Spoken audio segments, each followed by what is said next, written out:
ত্রমণ অভিরামত ক উত্তম শ্লোকা গুণানুবাদাৎ পুমাং বিরাজ্যত বিনা পশুঘাত। কলিযুগ পাবন অবতার পরম প্রেমময় প্রেম পরতত্ত্ব সীমা রাধা মাধব মিলিত তনু পরম করুণা বরুণালয় শ্রী শ্রী শচীনন্দন নদিয়া বিহারী শ্রী গৌর হরি পরম পাবন পতিত উদ্ধারণ পতিত তারণ প্রেম চিন্তামণি দাতা শিরোমণি পরম কারণিক পরম দয়াল শ্রী শ্রীলনিতাই চাঁদের মহা অনুকম্পায় শ্রী শ্রী গান্ধার্বিকা গিরিধারীর অহৈতুকী করুণায় আজ মধু শুক্লা চৈত্রের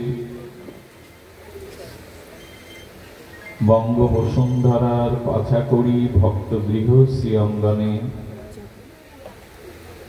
যে ভাগবতীয় ভক্তিযজ্ঞের পরমযজ্ঞের সুধাযজ্ঞের শুভ আয়োজন, সেই পরম আয়োজনে এই মহামহেন্দ্রক্ষণে ভক্তগৃহ শ্রীমন্দির অঙ্গনে শ্রী ভগবানের নাম রূপ লীলা মহিমা অসমর্থ মাধুর্য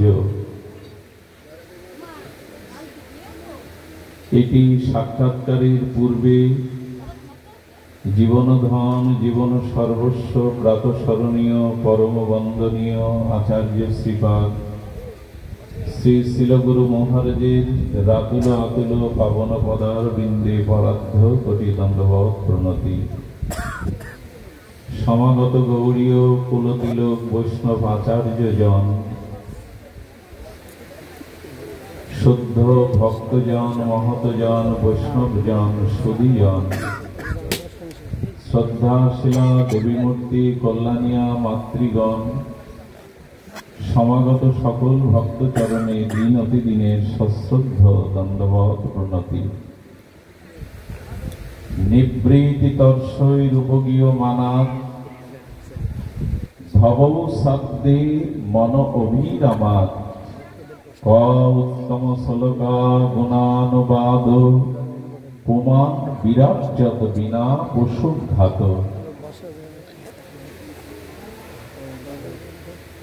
ভগবতজি বলছেন নিবৃত তর্ষৈ, যারা এই মরজগতের সমস্ত বৃত্তি প্রবৃত্তি কামনা বাসনা শূন্য হয়ে নিবৃতি স্তরে চলে গেছেন, এই জন্ম মৃত্যুর ঊর্ধ্বে যাদের গতাগতি, সেই নিবৃতি তর্ষৈ মুক্ত পুরুষগণেরও হরিকথা বড় আস্বাদ্য। যেমন ঋষিগণ দেবশিবাদ নারদ ব্যাস শুক, এরা কারা? এরা জীব মুক্ত মহাপুরুষ, এরা জীবত্ব স্তরে, এদের জন্ম নাই মৃত্যু নাই। তো সেই ব্যাস শুক নারদাদি যারা নিবৃত স্তরে জীবমুক্ত স্তরে চলে গেছেন, যাদের কোনো অভিলাষ চিত্তে স্বপ্নেও জাগে না, তারা কামনামুক্ত বাসনামুক্ত নির্মল বিশুদ্ধ প্রেমময় চিত্ত, কিন্তু তারাও পর্যন্ত ভগবানের নাম রূপ লীলা পানে সর্বদা মত্ত হতে ব্যস্ত হয়ে যায়।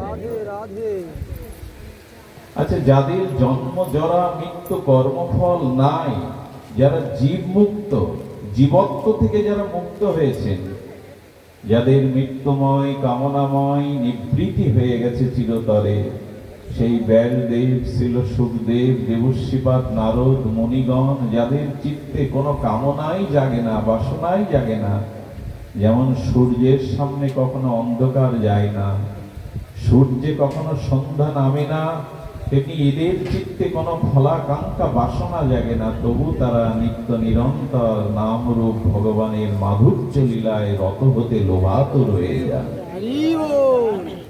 এরা পান করেন ভবৌ সদাত, ভবৌ সদাত এই অমৃত। আর যারা আমার মতো মাদিস সংসার রোগে, ভবরোগে, কামনা বাসনা রোগে রোগী, খুব ধ্যান দিয়ে শুনুন, ভাগবতী শ্লোকটি বড় মার্মিক শ্লোক। যারা আমার মতো মাদিস কর্মফল জনিত, প্রারব্ধ জনিত কামনা বাসনা শক্ত জীব, এদের এই কামনা বাসনা ভবব্যাধির মহা ঔষধি হলো শ্রী ভগবানের কথা, সাধুমুখে শ্রবণ কীর্তন। বলেছেন সংসার রোগের ঔষধ, মহা ঔষধ। এই জন্য সংসার বাসনা, দেহাবেশ, কাম কামনার আবেশের একমাত্র ঔষধ হলো হরি কথা, ভগবানের অসমধ্য মাধুর্যময় নাম রূপ লীলা কথা। এটি ঔষধ। আর বলছেন মুমুক্ষগণ পান করছেন, সেই মুক্তিকামী, মোক্ষকামী মুমুক্ষ আচার্যরাও পর্যন্ত এই হরিকথা রসে পানি মর্ত। শুধু কি তাই? মন অভিরমা। আচ্ছা, মুক্ত পুরুষ, জীব মুক্ত পুরুষ, মহাপুরুষ, তাদের হরিকথাতে রুচি হয়, কিন্তু আমার মতো বিষয়ী লোকের কেন হয়? আমার মতো যারা সংসারে কামনা বাসনায় আসক্ত চিত্ত, সন্নিগ্ধ চিত্ত, সংশয় যাদের মন, যারা ভোগ বাসনায় দিন রাত নিমজ্জিত, তারা এত হরিকথা আসে কেন? বিষয়ী মানুষও কেন হরিকথা? সে জীবমুক্ত মহাপুরুষ, মৃত্যুঞ্জয়ী পুরুষগণের হরিকথা ভালো লাগতে পারে, আমার মতো বিষয়ী মানুষ কেন এত ছোটে ভগবত কথায়? বলে কেন ছোটে জানো? বিষয়ী মানুষও ভাগবতে ছুটে আসে হৃদয়ে একটু আনন্দ পাবে বলে, হৃদয়ে একটু শান্তি পাবে বলে। কে না চায় হৃদয়ে শান্তি? কে না চায় হৃদয়ে আনন্দ? তো মুক্তকামী, জীব মুক্ত মহাপুরুষ, মৃত্যুঞ্জয়ী মুনি ঋষি ব্যাস সুখের কথা বাদ দিন, আমার মতো ঘোর সংসারী সন্তপ্ত হৃদয় চিত্ত বিষয়ী লোক হরিকথাতে ছুটে আসে হৃদয়ে শান্তি পাবো বলে, একটু হৃদয়ে শান্তি আসবে বলে। এটা আনন্দদায়ক। হরিকথা হলো উচ্ছ্বসিত আনন্দের তরঙ্গ। যদি কেউ এখানে মন প্রাণ বসাতে পারে, তবে উচ্ছ্বসিত তরঙ্গে। মোবাইলটা একটু নিচে করে দাও। এটি পরম আনন্দ স্বরূপ হয়ে ওঠে। মন অভিরমাৎ শব্দ দিয়েছেন, মন অভিরমাৎ, মন রমণ করে, মন আনন্দিত হয়, পুলকিত হয়, উচ্ছ্বসিত হয়। এই জন্য বিষয়ী লোক ভিড় ঠেলে হরিবাসরে আসে। আসলে ভগবত কথা যেন সকলের জন্য বিধি ব্যবস্থা। সে মুক্ত পুরুষ, জীব মুক্ত মহাপুরুষ, এমনকি বিষয়ী লোকেরও। যারা বিষয়ী তাদেরও আনন্দদায়ক। আবার যখন এই হরিকথা, ভাগবত কথা অমৃত, অর্থাৎ কম উত্তম শ্লোকা গুণানুবাদ, উত্তম শ্লোক মানে ভগবান, তার গুণানুবাদ নামরূপ লীলা যখন প্রমাণ বিরাজ্জাদ বিনা প্রসুঘাত। আচ্ছা, হরিকথা ভালো লাগে না কার? বিষয়ী এখানে এলে চিত্তে আনন্দ পায়, সুখ পায়। জীবমুক্ত মহাপুরুষগণ ভাগবত আস্মান করে পরমানন্দ সাগরে ডুবে যান। ব্যাস, সুখ, নারদ আদি তারাও হরিকথা আস্মন করছেন সর্বদা, কিন্তু হরিকথা ভালো লাগে না কার? কে সে? এখানে বলেছেন, আহা বিরাট যত উত্তম শ্লোকা গুণানুবাদ প্রমাণ বিরাজ্যত বিনা পশুঘাত। একমাত্র হরিকথা তাদের রুচি হয় না যারা পশু ঘাতী, অর্থাৎ যারা পশু হত্যা করে তাদের মাংস দিয়ে তারা ক্ষুধা নিবৃত্তি করে, আহার করে। এই পশুঘাত অর্থাৎ ব্যাধেরই একমাত্র হরিকথা ভালো লাগে না। আসলে অর্থটা তা নয়। যিনি ব্যাধ, পশু শিকার করে জীবিকা নির্বাহ করেন, ওটা তার ধর্ম। মাংস বিক্রি করে যিনি সংসার প্রতিপালন করেন, পিতামাতার সেবা করেন, ওটা তার ধর্ম। বেদের ধর্ম পশু হত্যা করে, পশুবধ করে সংসার চালানো। ওটাই বনে যারা থাকে, পরম্পরা যারা থাকে, তাকে পশুঘাত বলা হলো। তার হরিকথা ভালো লাগে না, সে তো ধর্ম করছে, স্বধর্ম কর্তব্য করছে। হলো পশুঘাত তারা নয়। এটা ব্যাধের কথা বলা হচ্ছে, কিন্তু তারা ব্যাধ নয়। ব্যাধকে সেই শ্লোকে বলেছে পশুঘাত হলো প্রকৃত তাদেরই হরিকথা ভালো লাগে না। পশুঘাত কারা না? এই জগতে বিবেক পেয়ে, বিচার পেয়ে, হরিনাম পেয়ে, ধাম পেয়ে, তুলসী তত্ত্ব পেয়ে, ভগবানের নাম রূপ লীলা পেয়ে, মহৎ অনুগ্রহ সাধুগুরু বৈষ্ণবের কৃপা পেয়ে, গীতা ভাগবত পেয়ে, গঙ্গা তুলসী পেয়েও, হরিনামামৃত পেয়েও, প্রসাদামৃত পেয়েও যাদের ভগবত কথাতে রুচি হয় না, যারা বিষয় রসে নিমগ্ন, এরাই প্রকৃত পশুঘাতী। পশুঘাত মানে ব্যাধ নয়।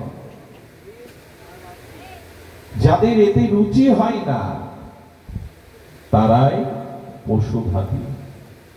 এখন হরিকথাতে রুচি না এলে সমস্ত পূর্ণ কর্মাদি, যাগ যজ্ঞাদি বৃথা। একথা আমরা পূর্বে বহুবার শুনিয়েছি।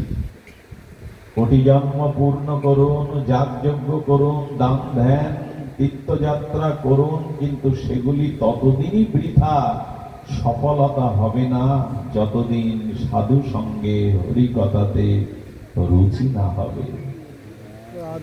ভগবান কপিল দেব তার বৈরাগ্যের পূর্ণ সূচনা হয়েছে, তিনি সন্ন্যাস নেবেন, কিন্তু বৃদ্ধা মা সংসারে।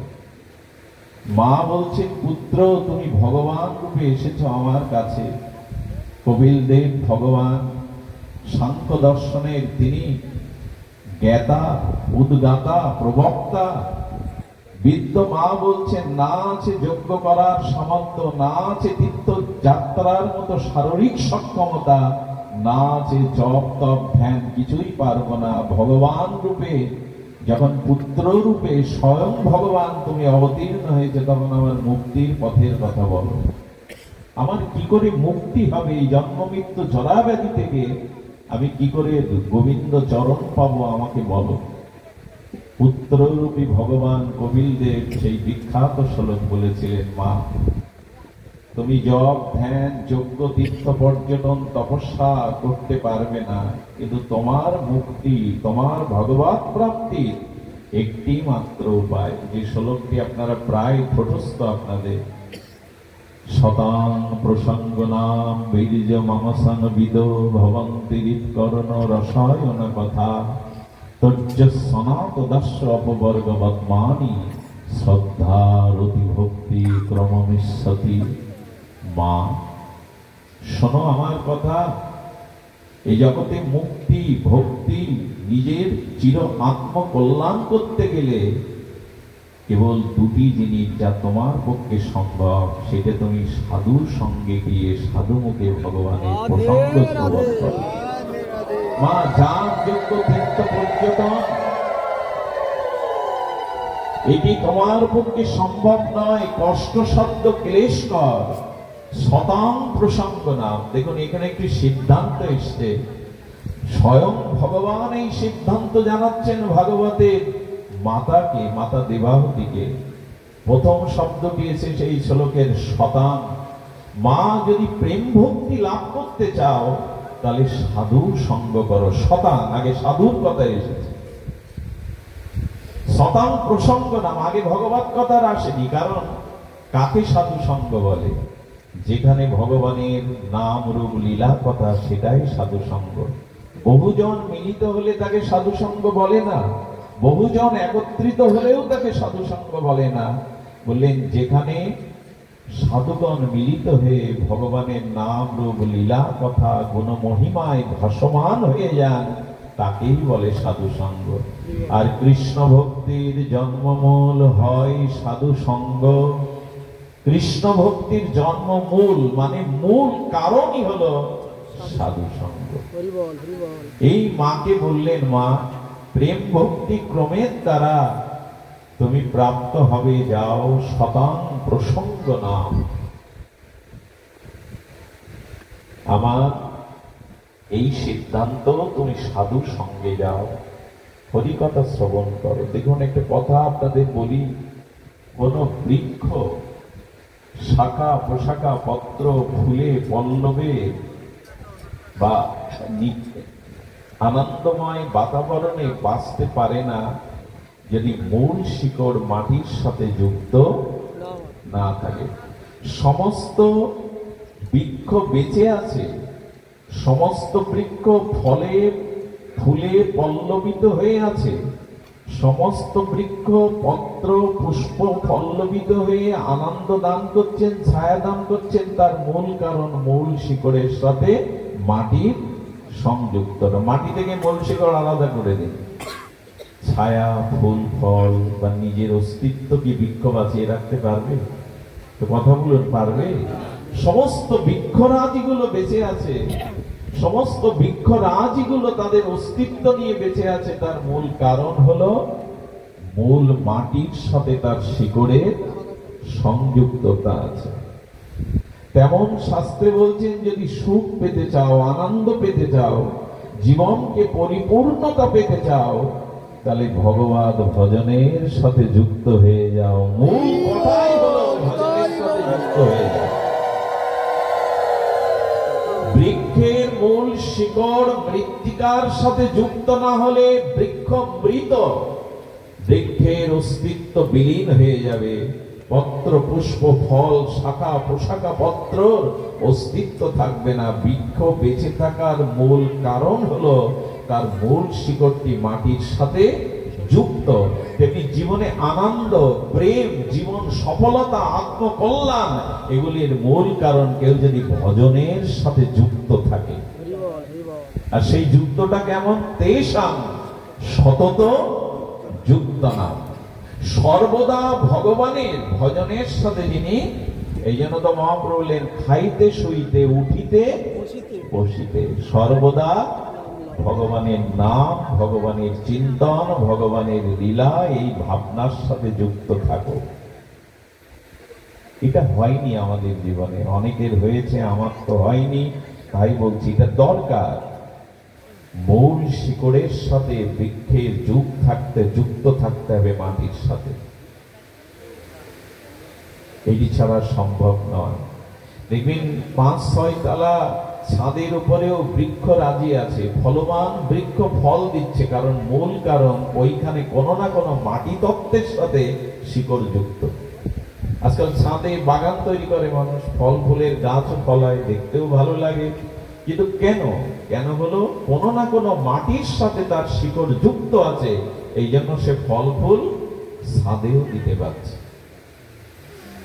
এইটুকু তো বুঝি, যুক্ত থাকতে হবে। তেমন এইটুকু বুঝতে হবে, জীবন আনন্দময় করতে গেলে, সফল করতে গেলে, নিজের আত্মকল্যাণ করতে গেলে আমাদের প্রয়োজন ভজনের সাথে যুক্ত থাকা।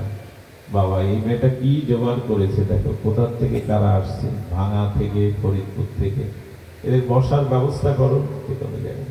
জয় রাধা। ওর মন বড় কিন্তু জায়গা ছোট, বসতে যেতে মন অনেক বড়, জায়গা অনেক ছোট, একটু ব্যবস্থা করে দাও যারা আসছে। তো পরমাত্মার সাথে যদি যুক্ত না হয় তবে আমাদের জীবন আনন্দময় সার্থকময় হতে পারবে না, আত্মকল্যাণ হওয়া সম্ভব কখনোই নয়। দেখুন এই প্রসঙ্গে একটি কথা আপনাদের জানিয়ে রাখি, জীবনে অর্থ থাকবে, সামর্থ্য থাকবে, পদ প্রতিষ্ঠা থাকবে, জীবনে বহুবিধ পাণ্ডিত্য থাকবে, কিন্তু সাধু সঙ্গে ভগবত ভজনে রতি না হলে শান্তি কারো ধরা দেবে না, কোনোদিনই দেবে না। বাহ্যিক সমস্ত আয়োজন যদিও থাকে, ধন বিদ্যা রূপ যৌবন পতি প্রতিবৃত্তি মান সম্মান, এগুলি থাকতেও কখনো জীবন সুখময় আনন্দময় হতে পারে না যদি সৎসঙ্গে ভগবত সঙ্গে ভজনে যদি যুক্ত না হই। নাম সংকীর্তন সর্ব আনন্দ স্বরূপ। এই দেখুন মহাজন কি বলছেন, আচার্যপাদ কি বলছেন, তত্ত্ববস্তু কৃষ্ণ, কৃষ্ণ ভক্তি প্রেমরূপ, নাম সংকীর্তন সর্বদা আনন্দ স্বরূপ। আনন্দের স্বরূপ কোথায়, আনন্দের খনি কোথায়? সেটি হলো ভগবত ভজনে। ভগবত ভজনেই হলো। দেখুন একটি কথা বলে রাখি, আপনাদের চাক্ষুষ চোখের সামনে একটা দৃশ্য তুলে ধরি, দৃশ্যর দিকে ধ্যান দিন। যদি আমার কাছে ফিল্মের ক্যামেরা নেই, সাদা পর্দা নেই, তবে মনের পর্দায় আপনারা দৃশ্যটি দেখুন।